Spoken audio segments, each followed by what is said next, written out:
राजकीय बातमीनंतर आता राज्यातील शाळांसंदर्भातली एक मोठी बातमी समोर येते। राज्यातील अनधिकृत शाळांवर कारवाई होणार आहे आणि याबाबत शिक्षण संचालनालयाने पत्रक काढलंय।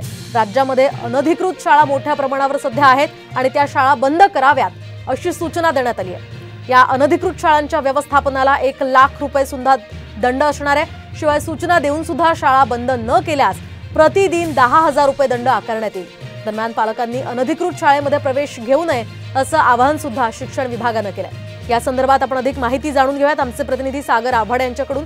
सागर, काय सांगाल? अनधिकृत शाळांवर आता ही कारवाई होणार असल्याची बातमी समोर येते, काय अधिकचे अपडेट्स या संदर्भात?